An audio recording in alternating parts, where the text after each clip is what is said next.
as we're preparing for another child, and as we just go through day-to-day life and we're introspectively evaluating ourselves and our lifestyles and our upbringing and stuff like that. I remember I felt like it was like a Saturday or something, and we started having a conversation around, I think there's a lot of people who talk about individuals who grow up in single parent households. And I remember asking you, like, and I put it on Twitter too. I posted on my Twitter feed as well, saying, like, has there ever been a conversation around what happens when you grow up with both parents? Because I feel like there's this, it's like a silent insinuation. Is insinuation a word? Yeah. Oh, it's like this silent insinuation that if you grow up with two parents in your home, everything's just automatically better. And so I pose that question of like why is that the narrative? Like if you grow up in a single parent household, your lifestyle is this. But if you grow up in a two parent household, your lifestyle is perfect. It's like, why is that the narrative, or why is the conversation typically geared towards single family homes and not kind of exploring the dynamic of growing up in a two parent household? And not to say that it's either is bad or one is better than the other. It's just like, why has that never been a topic of conversation as well? Because I have a lot of friends that grew up in two parent households. A lot of my close friends, we all grew up with both our moms and our dads, our biological mom and dad. Mm-hmm. And when I think back to some of the things, like even when I put it on Twitter, a lot of my friends were the ones responding and like, yeah, think about if your parent is in ministry, or if you have a disconnected parent, even though they're there, it's all of those things, but it's like an automatic thought that if you grow up with both, it's just better. Well, I think we got a lot to talk about then. Well, let's talk about it. Let's talk about it.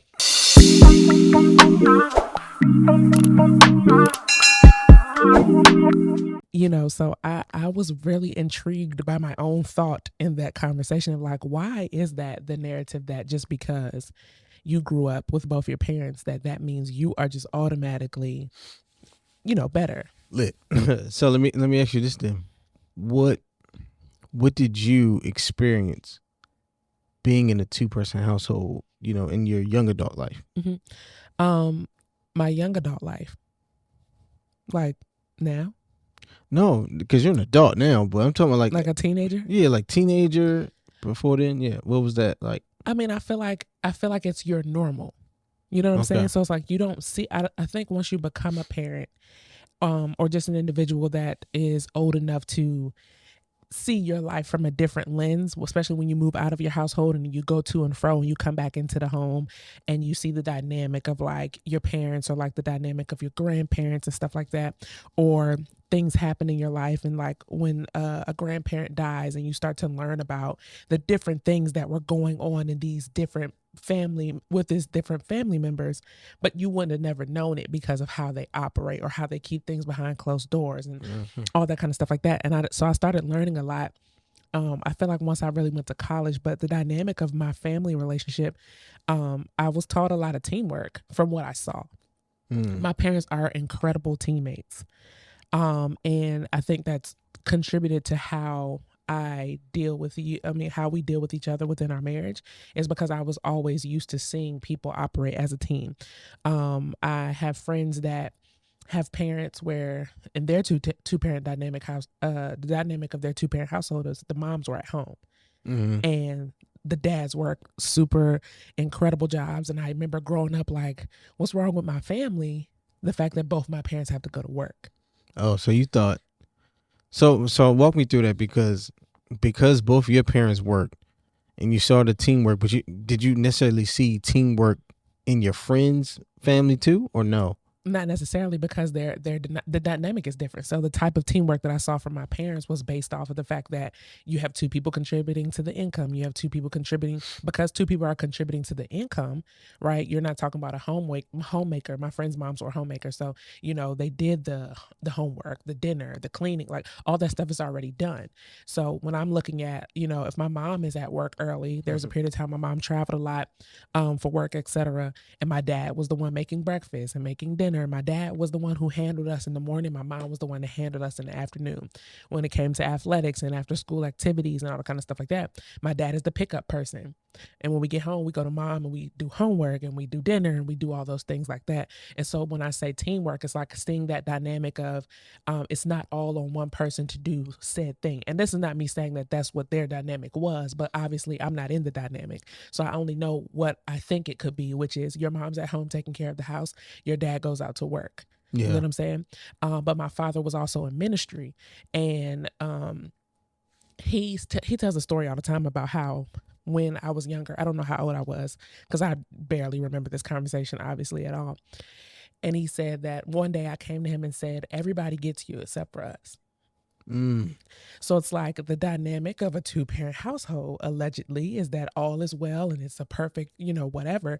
But excuse me, obviously in that moment, as a young child, not even a young adult, as a young child, I'm saying like, I don't get to see you as much because you're always on the road. Do you remember how old you was when you said that? I don't, because I struggle with this thought of what if that is my future? You know what I'm saying? Like if I do decide to go into a career path that may have a strenuous work hour where I'm away from the family, when I'm away from y'all, like how will my sons receive me? How will they perceive me? Will they say that you're not around? Do they see that? Do they even notice that at a young age? Or what do you consider it, or what does it become in your mindset or in your thought process? Because I to this day, like as a 30-year-old woman, I can't even put together why I thought that. I can't put together if he was really gone that much. You know what I'm saying? It may feel that way or seem that. You know what I'm saying? He could have been gone for 1 week for a work trip. And in my mind, you've been gone for years. You know what I'm saying? And so I think about that too when I'm like, still in that pivot stage of like figuring out purpose and what angle I want to take my life and the different things that I want to pursue. It's like I think about what I was doing before this, and like with children, would I be able to operate at the same capacity with that thought of what if I'm not, I wouldn't be around as much if I was still moving and operating in that business that way. But I don't feel like it's a bad thing. You know what I'm saying? I feel like parents that go out and you getting after it because I'm providing for my family. Right. I sometimes think about that. I'm like, when they're old enough to go to school and they're no longer in the house, throughout the day with us, is that the most opportune time to kind of pursue all the things that we want to do? You know what I'm saying? I think of like, is that the perfect time, or will it even matter the time and frame of it? Right. Or is it one person's turn in the early stage, then during that time when they are, in school and they can do a little bit more things for themselves, is it that other person's turn to now try to catapult their career and what they want to do? Because that's one thing I don't want to not be present. Right. I feel that, and I think sometimes presence is only equated to the father. Yeah. You know what I'm true. saying? Like presence is typically equated to the father being there. And obviously, I think there are things, especially knowing that we're raising sons, that I know I can't do. And I don't want to do, because I just know that there's a difference when a father does it. We're already having those, I won't call them power struggles, but you're like, you got to understand. What are you be telling me? You talking about when I'm disciplining him? Yeah, when it comes to things like discipline and stuff like that. So I'll be disciplining Caden, or I'll be speaking to him in a certain way, so he understands that this is not a game. You know what I'm saying?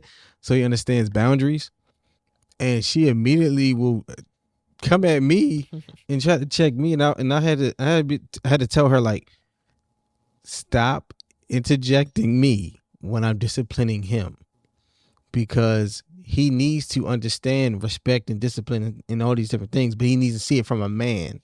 And it seems I don't want him to see the undermining, you know what I'm saying, authority, because now he can be like, he ain't gonna know who to really believe. You know what I'm saying? And that will confuse him.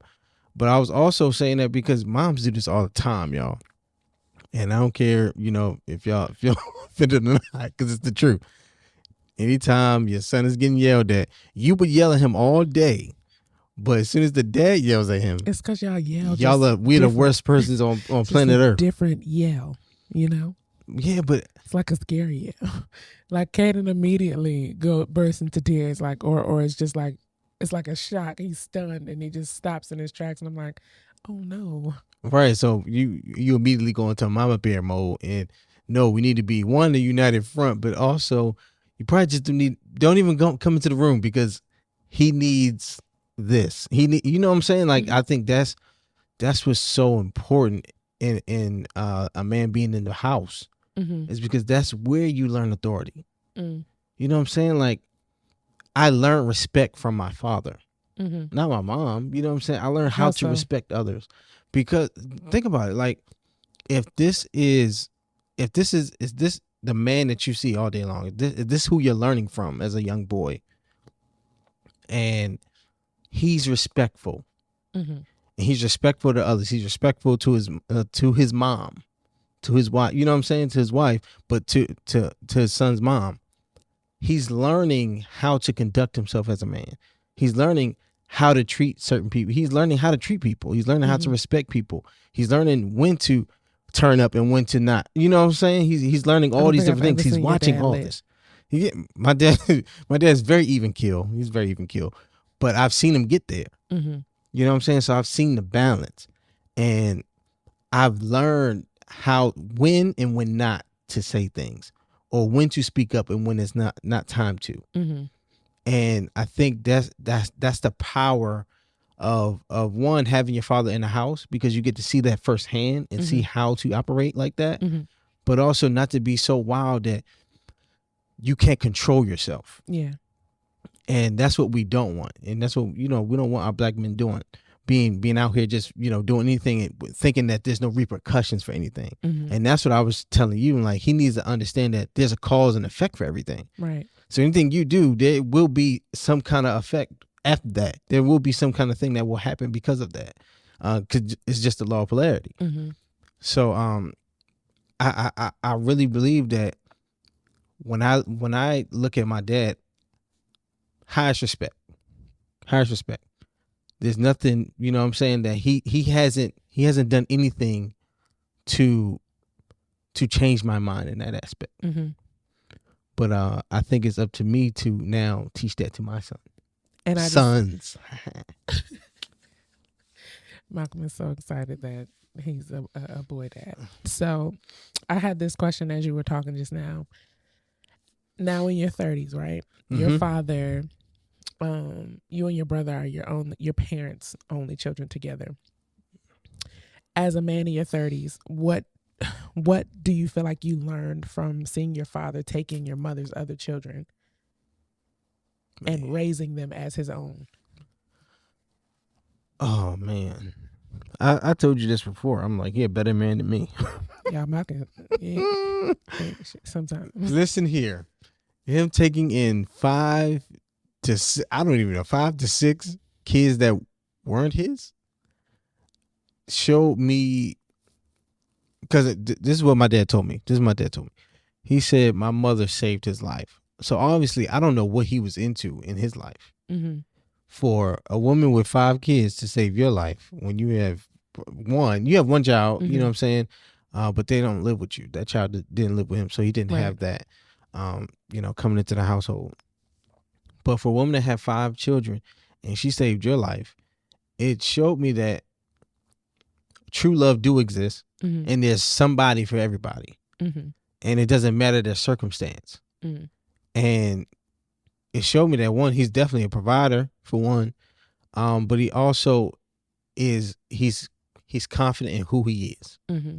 because I never seen him being jealous or talk about any, of her past, Mm-hmm. or past dudes, whoever, whatever the baby fathers were. I don't even know these dudes, you know what I'm saying, myself. So I've never, your siblings see him as their father. all my siblings see him as dad. Mm-hmm.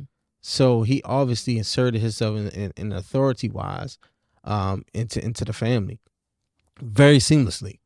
Like I said, I just think, seeing that, I'm like, man, somebody that stepped up to the plate, he really stepped up, Mm-hmm. and he never complained. Mm. There was times with, what I'm saying, like, you get into it. Now I'm thinking about this. he's getting into it with kids that's not his. Right. So how does one feel like they're not going too far, but you are providing for these kids? So these are your kids too. Right. You know what I'm saying? So Mhm. my thing is, well, what was he going through around that time? Mm. I don't know. And they got married at 35, so 5 years older than what we are right now. And so you're already like stuck in your ways. You got all these things of Yeah. ways that you do life. I would say like I feel like from my parents, like watching them together, even to this day, like they really, like I said, operate as a team. Especially when you start to see your parents deal with their parents aging, like becoming their parents basically. Yeah. And thankfully, I still have two grandparents left. My dad's mom, and my grandfather on my mom's side. But even with that, like seeing how, like I said earlier when I was talking about, like in the sense of you learn so much when things start to happen in your family. And I remember one of the things you told me when we first got together, we first moved in together, and you were like, "Yo, your tone is crazy," and I'm like, "What are you talking about?"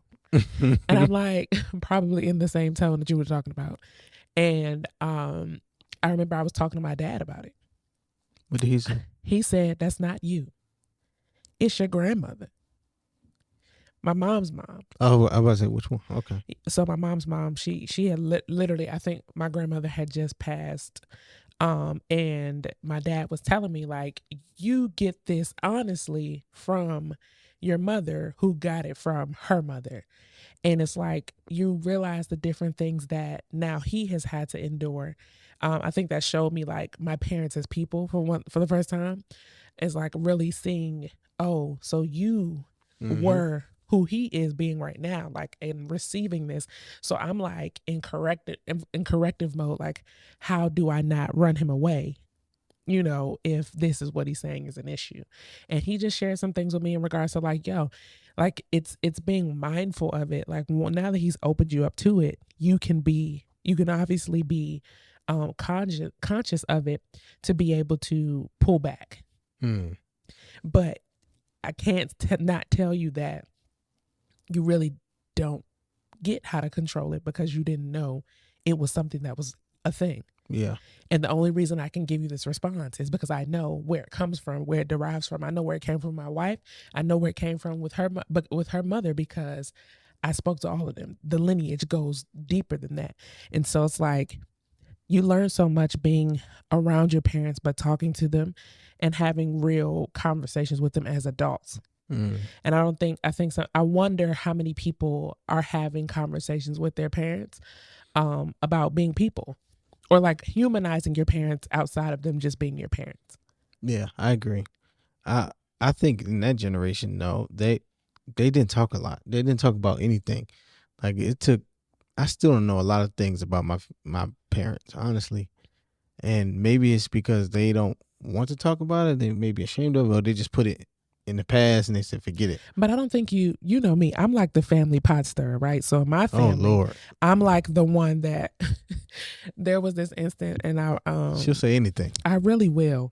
My family is the family that reminds you, oh, it's so and so birthday, don't forget to call them. And I'm like, this one person in our family in particular. I was home at the time, visiting our family, and I asked my grandmother, like, why did I find out it was this person's birthday who should be significant on Facebook and not from somebody in the family saying, don't forget to call so and so.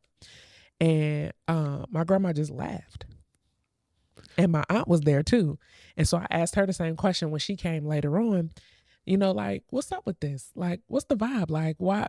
Like, y'all don't fool with each other? Like, what's the history behind this? Because you would think the way that the person is with the other side of the family, who is, they real close, they real tight knit. That's how I found out it was their birthday. What's the feel with that? Because y'all should have the same kind of relationship. And she started to share just a whole lot of other stuff, like, based off of decisions that were made in my life and having kids young and all. This was, now I'm the black sheep of the family, and because of that, it rained on the parade of all my children, which now rains on your parade, which means they don't even know you got a kid.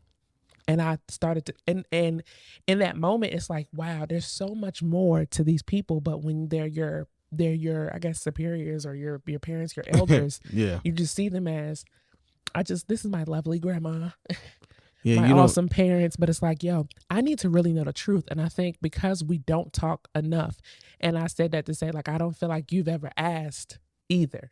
yeah, I don't think I've ever asked because I don't know what to ask. You know Is what I'm it, saying? Like, there was one time I was like, what did I ask my mom?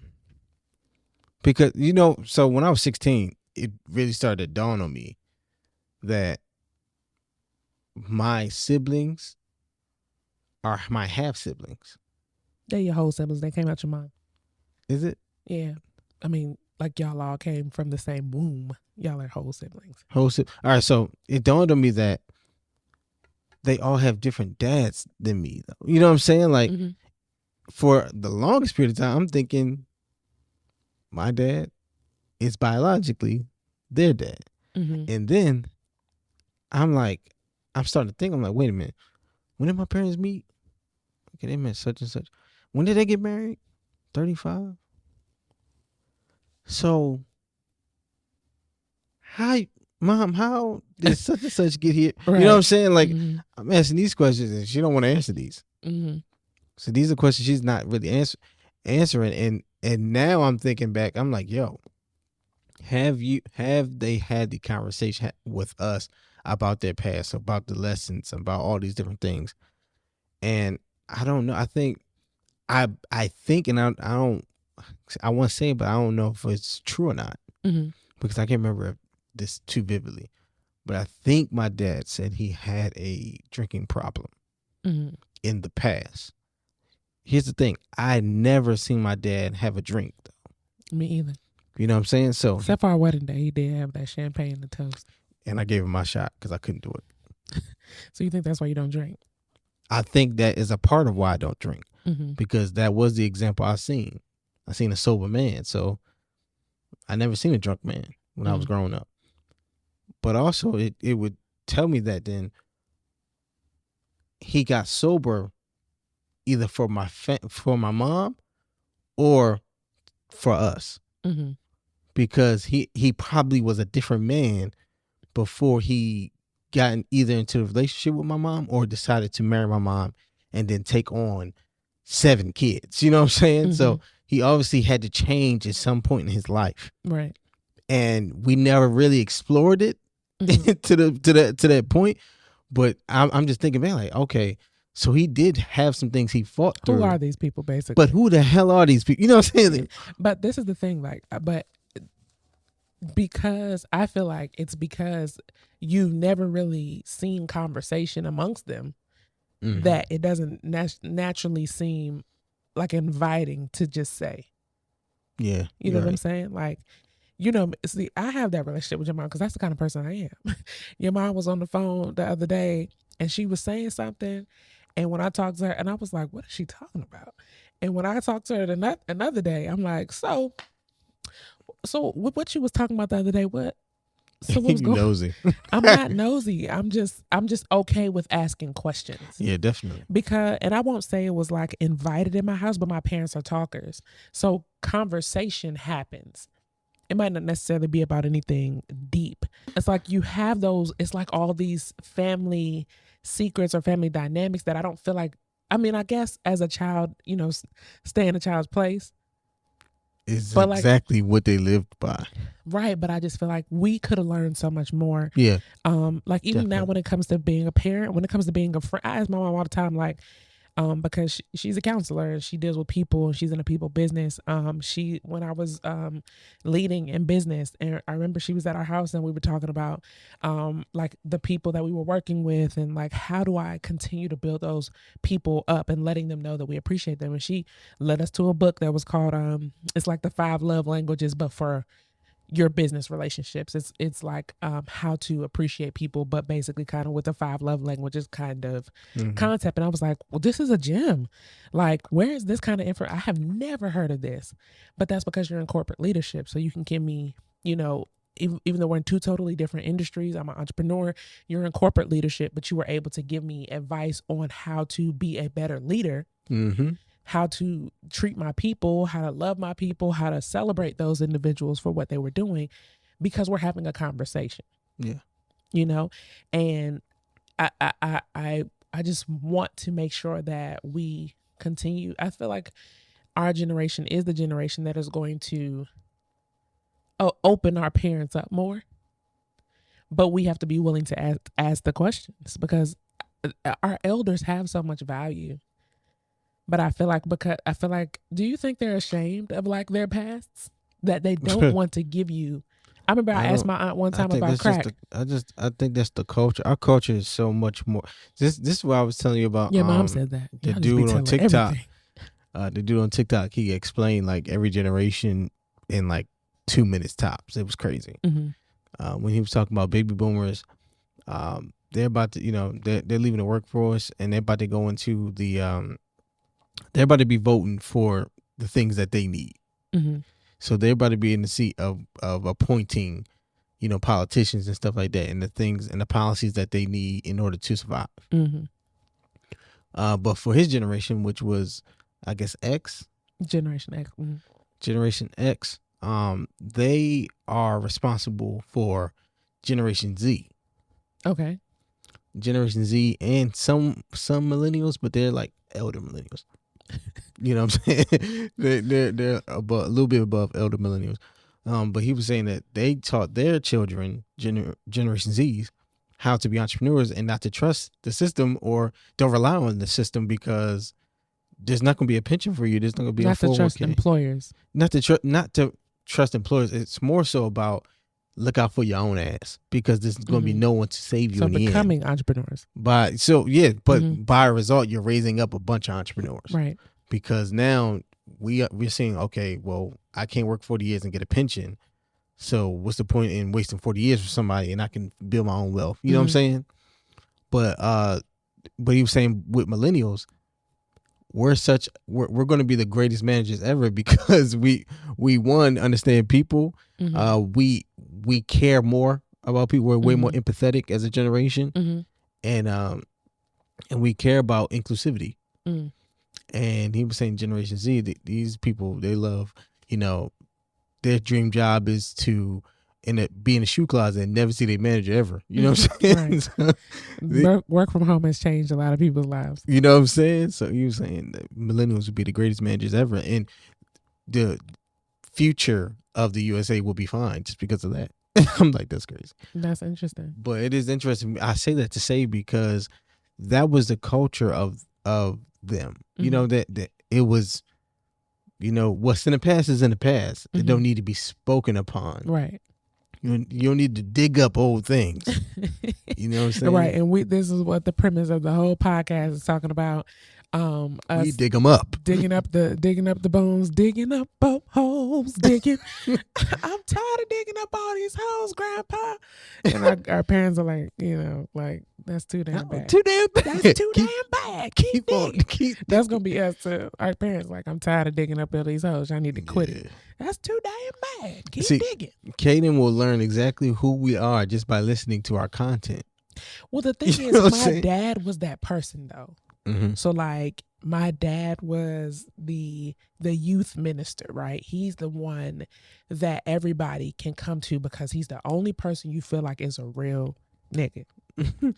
And what I mean by that is, like, I was just talking to some of my homegirls about it, and we were talking about, like, my dad had created this, and I always feel like when it comes to church, young men end up with the better circumstance when it comes to some sort of group setting is okay. Some sort of group setting where you can feel like you can be open, honest, and not be judged by whoever that leader person is. I can see that. And I feel like for women, at least in our case, it felt like you just want to know my business. Right. And so my father created like just a safe space for young men to that were in our church to come and talk to him. And then that it grew from one person to 10 people to now they got this whole group, and then they got a name. And they're having outings, and they're having monthly meetups and all this kind of stuff like that. And it seemed like the women, who were, I guess, the generation up from us, it felt like they were trying to, if the guys got something, we need to figure out something for the girls. And it's like, it didn't happen genuinely. It happened because they were doing something. And so now it was kind of forced, where none of us felt comfortable also by who it was, because it's like, I know my dad in those settings, because he did it with both, girls and guys, would be honest about his upbringing. He didn't act like he wasn't in college getting lit and then going to lead the choir on Sunday morning while he was in school. Half drunk, you know what I'm saying? Facts. And getting called out because they knew, you know what I'm saying? Mm-hmm. And so I feel like because he was open about those things and he was honest about them, it felt as though I could tell you that I'm struggling in this area. Yeah, I could tell you what I'm going through. And so for me, the ladies at our church, they weren't those people. But then I went to like a youth retreat or whatever. I met some of my closest friends to this day, who were in their early 20s. Because I'm like 10, 12, 13, 15 in that age range. And y'all, it's really hard for me to breathe. Like, it feels like my lungs are like compromised. But you got people like Odie, Artia, Marcia. These are people like, I'm like, okay, they are keeping it a buck with me. Mm-hmm. They are, and it's not about telling your business. Mm-hmm. It's about creating safe spaces for somebody to say, hey, I'm kind of struggling in this area. What should I do? And not their response being like Bible thumping, hitting you across the head, like, don't have sex because you will get pregnant and die, like they said on Mean Girls. Mm-hmm. You know what I'm saying? The Lord said this is wrong. Like, yeah, but why? Because the thing is, y'all making it seem like it's not that bad because you keep telling me not to do it because I should, you're putting it actually in my mind more. So, but bringing it back to what we've been talking about, or what this episode is about. I definitely wasn't finished my point, but you got it. No, I know. No, I'm sorry. You definitely just cut me off. Go ahead. But bringing it back to our point and the reason why you're here tonight. No, because I want to know, like, being in a 2-parent household and seeing and growing up as a woman, I'm pretty sure we've had 2 different experiences. Absolutely. I want you to talk about the experience of learning sexuality. That doesn't exist. In a 2-person household, it don't exist? Absolutely not. Not in my household. Why? I just feel like based off for religious purposes, it was purity is right, and that's all. And that's what's taught to y'all. Period. That's it. Don't dress provocatively. Don't be a distraction. What effects did that have though once you become an adult? Well, one, I feel like, and this is a whole episode in itself, so I don't necessarily want to get into it because I think it would be a great conversation, but I feel like sexuality and women in the church is a thing. And when you grow up in a household, people who are ministers, it is a very touchy subject. And I don't think it should be unless you, I don't even want to say unless, because I loathe when people act as if they came to Christ perfect. Mm-hmm. I agree. You know what I'm saying? Like, even if you were a liar, even if it was pornography, even if you used to steal out of a candy store, you didn't come here perfect. But you portray perfection, which makes me feel horrible about my life. Right. About even if it's just thoughts. And so for me, it was all about the mentality of it all. And the biggest thing is be mindful of your father's ministry. So now it's not really even about me. It's about what it's going to look like for everybody else. That's not me. Which when you take in account my entire life, I could never. Because it felt like I would defame my family's name. Yeah, I think so. Growing up, since we had boys, growing up as a boy with a 2-parent household and sexuality, I don't think it is talked about at all, really. Like, that birds of the bee conversation don't you just get a pack of condom and like, you know what to do these, right? It don't really happen. I think for guys, you more so learn your sexuality through your peer group. Mm-hmm. You learn about what dudes are doing or not doing, mm-hmm. you know what I'm saying, through conversation. It ain't necessarily there's no pressure in the home, Mm-hmm. and there's no education though in the Mm-hmm. home, which could also serve as an issue. Well, I think it serves as an issue because it's as if our parents forget that we will become curious at some point. Mm-hmm. You know what I'm saying? It's like, did you forget what it's like to be 13, 14, 15, to be in high school and you know, to start to have your first crushes and wanting to go on dates and, you know, all of those levels of experiences. And I ain't gonna lie, when I left home, I was out of pocket. Mm. Why? Because nobody was having the conversation with me except to not. And I feel like the conversation that was supposed to deter me so bad only heightened my desire for, or my curiosity, not my desire, my curiosity to know why you are pressing me so hard. Mm-hmm.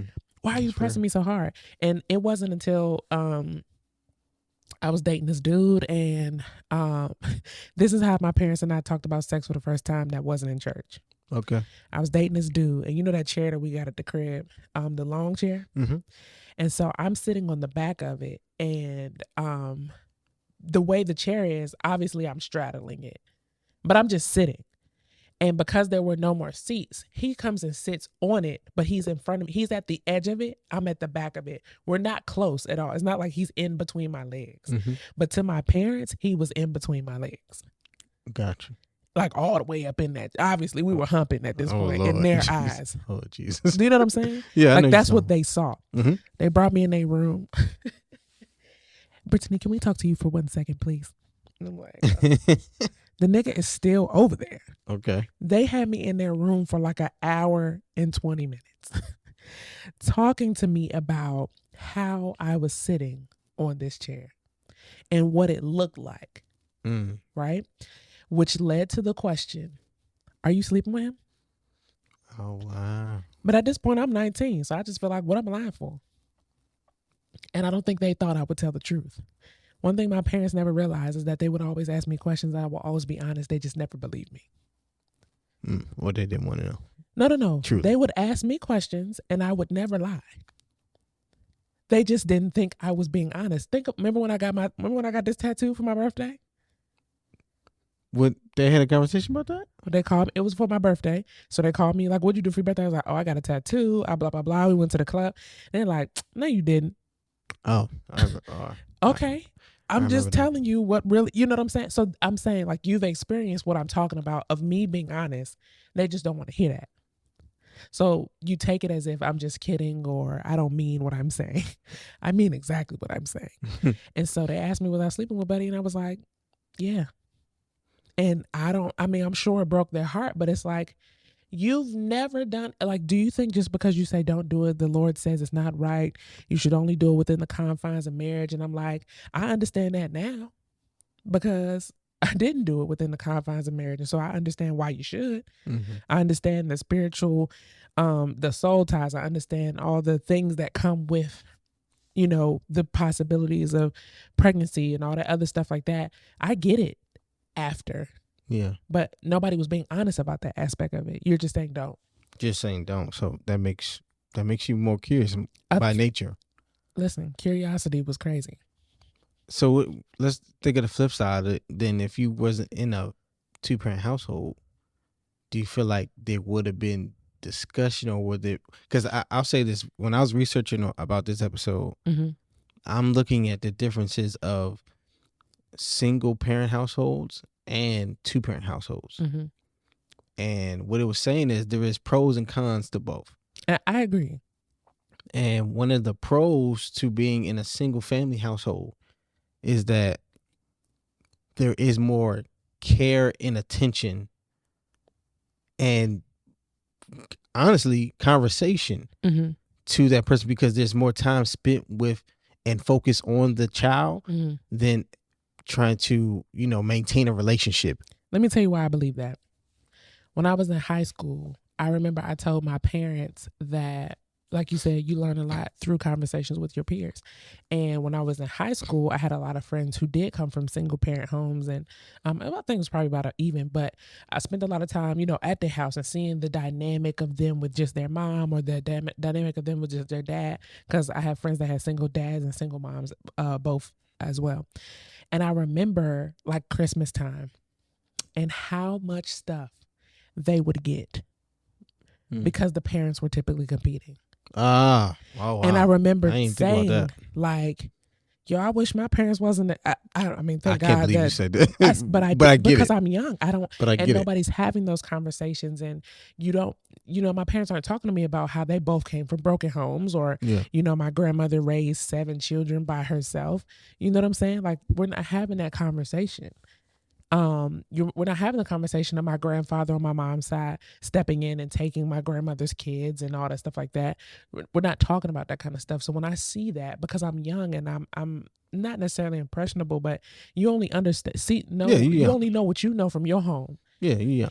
And, you know, growing up the way I did, like my family didn't even celebrate Christmas. So not only do I not get anything in the first place, but I'm now seeing the dynamic of a 2-parent, a single parent, you know, single parent households where like you have your mom's weekend, your dad's weekend, or whatever, and how much more they were getting because they were competing for attention or who was going to be the best parent. And I'm not saying that that's a great tactic, but when you're a child or you're a young adult, it's like I'm looking at it like I feel like I'm missing something because you're together. You know what I'm saying? Sense. I'm grateful for the dynamic that I grew up in, of course.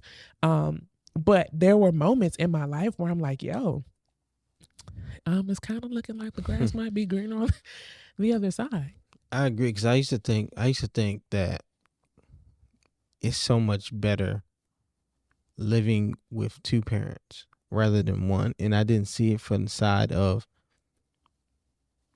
it could be either one. You know, even though and I'm a numbers person, even though numbers say growing up in a single parent household, you're 30% more likely to grow up in poverty, so to speak. It doesn't mean that I would say it's not something that everybody goes through. You know what I'm saying? It's not something that everybody goes through on a daily basis. It could be multiple reasons why somebody grows up in a single parent household. You know, the father or the mother could be abusive. You know, you don't know. Deceased. You know, all these different things happen. But this is why I started having that conversation with you that day, because I'm like, there's so many things that I feel like there's just a stigma around it where it's just, oh, the father must have left. Yeah. They don't account for. Yeah, there's a stigma. Is the mother a widow? Is the father a widow? You know what I'm saying? Like, what was the actual dynamic that caused this? I saw Marvin Sapp. His son just got married, and he was saying like being a widower for 13 years. I just thought Marvin Sapp been single all his life, or all my life. His wife has passed 13 years ago. So you're looking at this person who's raising 4 children as just a single dad, but you don't necessarily know how they got there. Correct. You know what I'm saying? It's not always somebody done cheated, or, you know, they walked out. Like, it's not always this crazy, dramatic, or, you know, story that causes these things. And it's not necessarily, like I said, it's, you know, too much love in hip hop. So much love in hip hop, but it's like but because it's like the dynamic that we both grew up in, or, you know, it made me want to. I see the benefits of having a 2-parent home. I also see the benefits of. I remember when we first had Kaden, and I was like, "Yo, there has to be a single Mother's Day or a single Parents Day, man, because I couldn't even do it by myself." Like, and I think anybody who's raising children by themselves is a superhero, literally a literal superhero to me, because as a parent who is married and has a significant other, and we equally share, you know, all of our life together, I literally remember saying to you like, yo, kudos, hats off. I'm pretty sure I tweeted it. This is when y'all traveled without me, right? Not even then. This was me doing. Then. I was in the laundry room. I'm crying. That's funny. It wasn't even nothing crazy. Now, traveling alone for sure. That I say that every time I travel by myself with him in the airport. But this was literally, I was in the laundry room. It was nothing crazy. It was nothing, and I just literally thought about the magnitude of the responsibility when you are by yourself. Yeah. And I think it should be celebrated more by the community, by people. Just like I think And what I also love is that millennials, we are raising the standards, and we are having children into, there are more children growing up in two-parent households in the millennial community. Yeah, I was about to say, do you think there is a solution to bringing the numbers to even kill, so to speak, because there's such a lopsided number between the amount of single mothers, Mm-hmm. which is literally, I want to say, 3 times more likely than to happen than a single father. Do you think there is a way for us to want to grow a family and have the two people present in the home? I think there are, but No like I reason said, why we talk about father figures. you have to think about circumstances. Like, one thing I will also say about growing up in church is, like, if you were to get pregnant, um, prior to being married, for some families, the very first conversation is you need to marry them. Mm-hmm. And so it's like, Toxic. is this my wife? Is this my husband?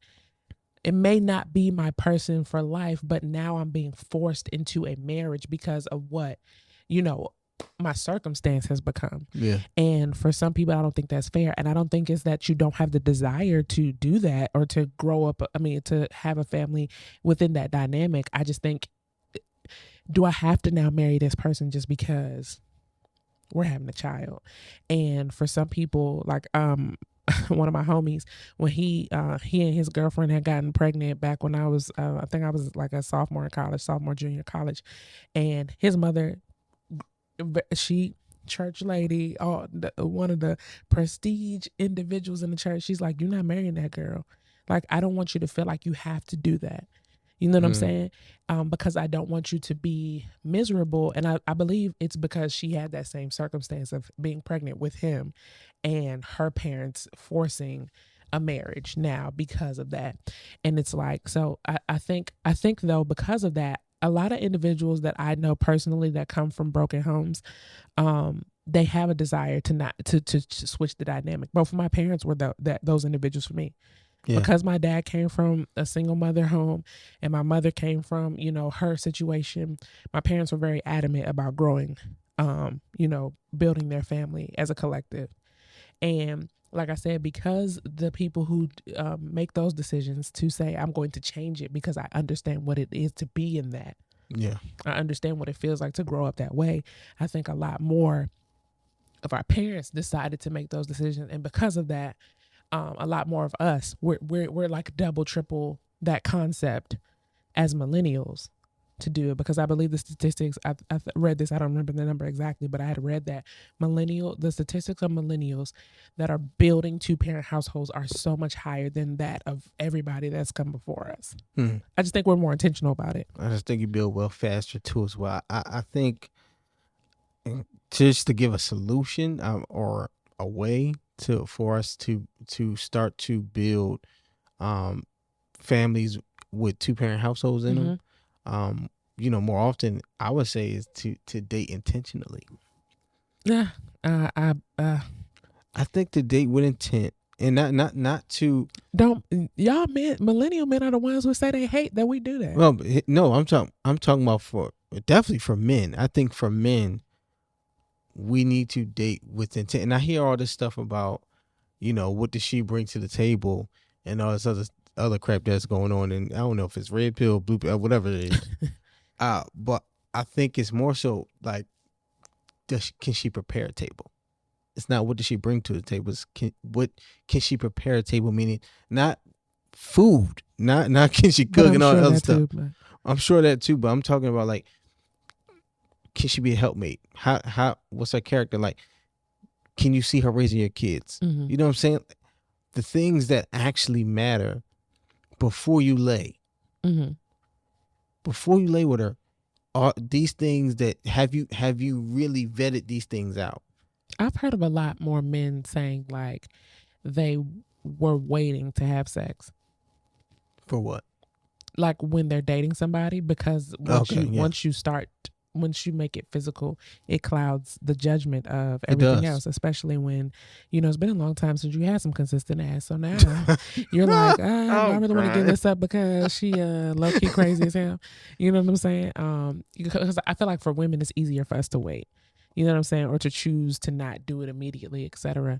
But I have been hearing a lot more men like saying like, yeah, I'm chilling right now. You like, I really want to fill her out. I want to see, if this is someone who also, with the the way some millennial women think these days, and everybody wants the established man, and every man wants the established woman. And I think with those dynamics, it's hard to know who's genuinely here for you Yeah. if you had nothing. And you don't really see character in that sense. Like you don't see any struggle, you don't see any battle, you don't see anything. So when y'all go through something and they leave immediately, you're surprised. Why are you Right. surprised? Because you didn't see any storm. You try to come to the table and you wanted a finished product, so you think, but you don't know. You really don't know. And there's that saying that says a woman's character is tested when a man has nothing, but a man's character is tested when he has everything.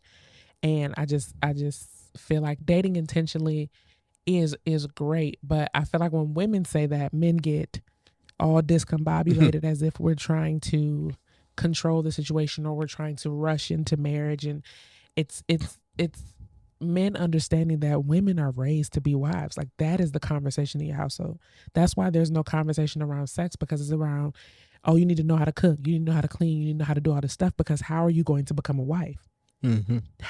Who's going to marry you if you can't? Blah blah blah. You know what I'm saying? You need to know how to do your laundry effectively. You need to know how to wash dishes. You need to know to wash behind the toilet. You need to do all these things, because who's going to? Because you just clean the bathroom. Yeah. I can't bend down like that. But who's going to marry you if you can't do these things? And so for us, when we're talking about dating intentionally, and I think also the older you get, like, you do want, as women, it's like, if you have a desire to be married, because everybody doesn't desire to be married, it's like, if that's your goal, if that's what you want, then yeah, we are looking for that. But a lot of men feel like that's a turn off because I'm talking to you about what you want and who you want. And I think, excuse me, I think, is that not what you want? Is somebody who wants to buy into you? Now, her approach might be wild. Her approach might not be it, That could but be it. Yeah. when you feel like you're being pressured by life or society or your biological clock to find a mate, it may come across a little strong or aggressive. But the truth of the matter is, somebody asks you, where do you see yourself? You got to consider that perhaps they want to know that I have vision for myself. Yeah. Because you're supposed to lead me. You're supposed to be the head of my household. But men aren't conversationalists typically. Like, you're not coming out the gate and be like, yeah, my name is Malcolm, and in the next 5 years, I would like to be the president. Like, you know what I'm saying? Like, that's not a typical conversation. So it's like, we're also creating a moment for you to now share with me who you are, or what's beyond this date, this dinner, that money. Like, what do you want? Yeah, I agree. I completely agree. So do you have a life lesson from this episode? I don't know. I feel like my life lesson is that, whatever hand that you're dealt, I believe that there are ways that you can improve yours. Whether it's in a household, whatever your household dynamic is, I believe that you can make a choice to choose, taking the crookeds with the straights, and taking everything with a grain of salt and saying, what did I love about the way I was raised? What did I dislike about that? And based off of those things, what do I want to curate for my family? Yeah. I think for me, metaphorically, father figure, this episode, it was more so, it's just about wanting to have a family dynamic that you can, one, grow from, so to speak. And for me, having a father in my life and was present in my life was so instrumental in grooming me as a man, and grooming me to be a husband, and grooming me to be a future dad. Um, some people they're growing up in a single parent household, and it may be the mother, but they don't have the presence of a father figure. Possibly, it depends on their dynamic, but they're also learning certain traits. So I think this episode was more so really about how are you learning life?